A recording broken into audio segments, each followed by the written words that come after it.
सबसे पहले तो बहुत ही कम समय में आप लोगों को प्रेस कॉन्फ्रेंस की जानकारी दी गई और आप सभी आए यहाँ पर।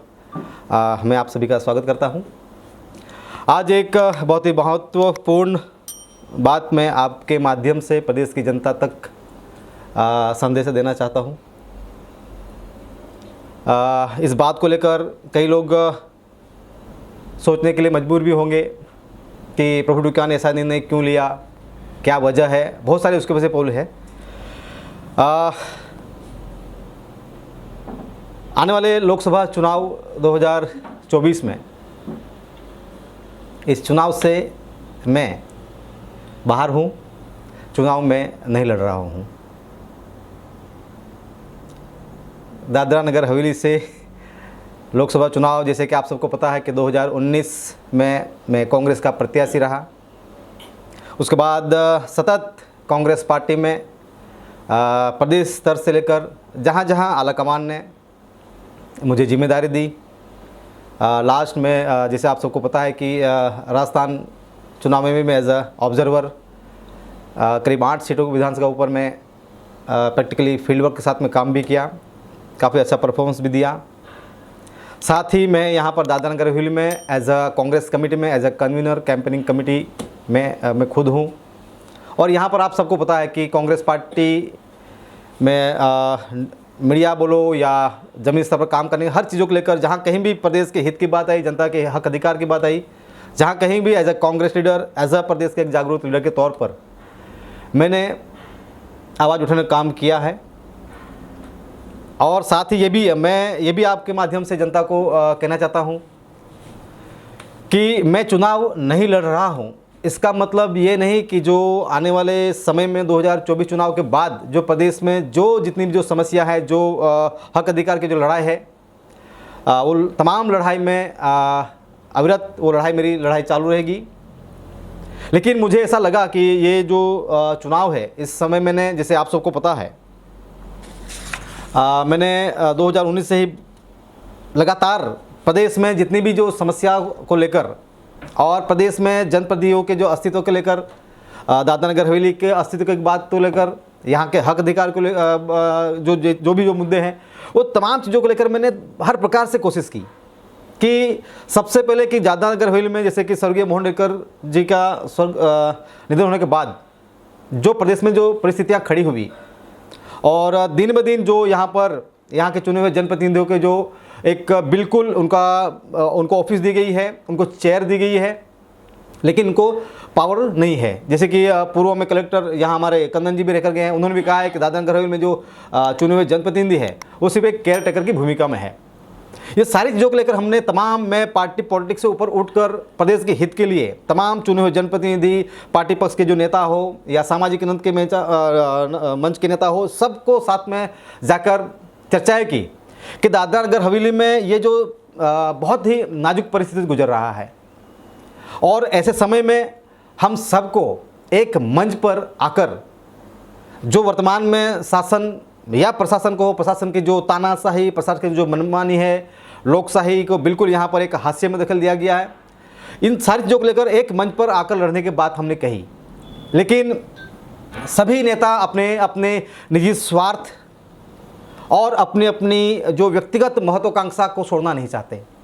और उससे मैं बहुत दुखी भी हूँ और आहत भी हूँ कि प्रदेश का अस्तित्व खत्म हो रहा है, जनप्रतिनिधियों का अस्तित्व भी खत्म हो रहा है। बावजूद हमारे जो एक जागरूक और जो चुने हुए जनप्रतिनिधि लोक हित की बात नहीं कर पा रहे हैं, जो प्रदेश के हित के लिए, हक अधिकार के लिए कोई आवाज़ उठाना नहीं चाहता है और सत्ता के नशे में जहाँ सत्ता चल रही है, जहाँ हवा चल रही है, वहाँ पर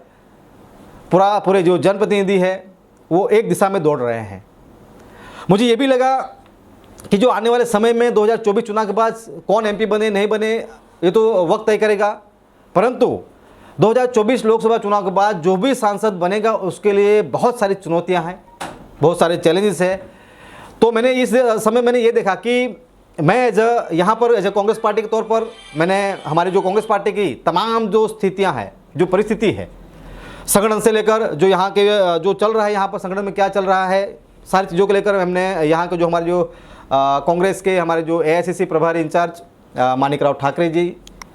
और ऐसे के बहुत सारे साथी यहाँ पर आके गए, तमाम चीज़ें हमने उनके सामने रखी। इसके अलावा हमने तमाम चीज़ें AICC के समक्ष भी ये सारी बातें रखी, और कहीं न कहीं संगठन में जो हिसाब से संगठन को काम करना चाहिए वो दिशा में काम नहीं कर पा रहे हैं, उससे मैं भी थोड़ी मेरी नाराज़गी मैंने व्यक्त की थी, और वहाँ से भी सही से कोई फीडबैक नहीं मिल पा रहे हैं। इस वजह से मैंने ये निर्णय लिया है, और ये लोकसभा चुनाव से मैं बाहर हूँ। लेकिन साथ में मैं ये भी कहूँगा कि कांग्रेस पार्टी का एज ए लीडर के तौर पर आलाकमान द्वारा, AICC द्वारा जो भी मुझे जिम्मेदारी दी जाएगी, जो भी मुझे कार्य दिया जाएगा, वो काम मैं पार्टी के लिए करूँगा। कि जो परिस्थितियाँ हैं, यहाँ की जो हालत है वर्तमान में ऐसी है कि ठीक है, पार्टी संगठन की बात है, वो तो एक बहुत बड़ी बात नहीं, वो तो उसका सॉल्यूशन है, वो तो हो जाता है। लेकिन यहाँ वर्तमान में ऐसी परिस्थिति है कि जो हर कोई व्यक्ति ऐसे दादरा नगर में जो एक बहुत ही नाजुक समय चल रहा है और बहुत गंभीर स्थिति में नगर हवेली आ चुकी है। ऐसे परिस्थितियों में जब चुने हुए जनप्रतिनिधियों का कोई वजूद ही नहीं है, जब लोकसभा का कोई मतलब ही नहीं है, तो चुनाव लड़कर मैं करूँगा क्या? ये मेरे सामने चीज़ आई है। दूसरी बात यह है कि अभी भी 20 पंचायत और मेंबर ऑफ पार्लियामेंट नगर दादरा नगर और नगर पालिका और जिला पंचायत और ग्रुप ग्राम पंचायत सभी चुने हुए लोग हैं। आज वर्तमान में इन चुने हुए जनप्रतिनिधियों का क्या अस्तित्व है, उनका क्या है? अगर सिर्फ चुनकर सिर्फ कुर्सी और अपने व्यक्तिगत फायदे के लिए ही चुनाव लड़कर MP बन जाना है, या सरपंच बन जाना है, या जिला प्रमुख या नगर पालिका प्रमुख बन जाना है, तो ऐसे चुनाव की प्रक्रिया में मुझे आने का कोई मतलब नहीं है। तो चुनौतियों से लड़ना आपकी फितरत रही है, तो आप आज के बिल्कुल के समय में बिल्कुल मैं आपको बता दूं, एक आपको स्पष्ट कर दूं, मैं चुनाव लड़ूं नहीं लड़ूं, मैं सांसद बनूं नहीं बनूं, लेकिन प्रदेश को लेकर जो 2024 के बाद पूरी ताकत के साथ सिस्टम के सामने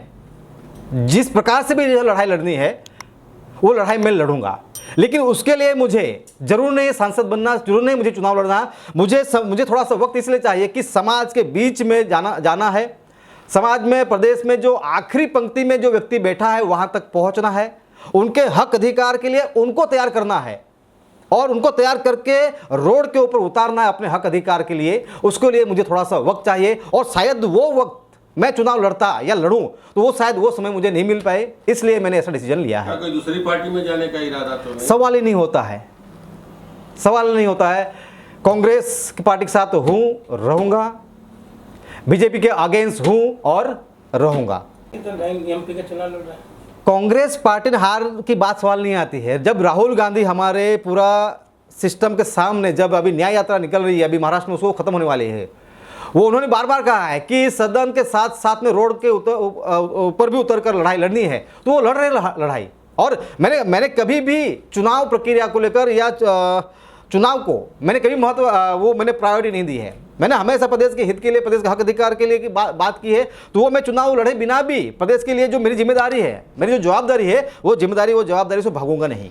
देखो, मेरी समर्थक यानी कांग्रेस पार्टी और कुछ सामाजिक साथी भी, संगठन के साथी भी है। मैंने कभी भी कहा, मैंने उनको अंधभक्त नहीं बनाया, आंख बंद करके मुझे आप मेरे फॉलो करो। मैं सही हूँ तो आप सही भी मेरा साथ दो, अगर मैं गलत हूँ तो गलत में आप मुझे साथ मत दो। मैंने ये हमेशा जो भी मेरे फॉलोअर्स हैं, जो मेरे लोग हैं, मैंने उनको कहा है। रही मेरी व्यक्तिगत बात, मैं कांग्रेस पार्टी का लीडर हूँ, तो जो आलाकमान द्वारा जो भी कांग्रेस पार्टी को लेकर मुझे जो जवाबदारी दी जाएगी वो मैं निभाऊंगा।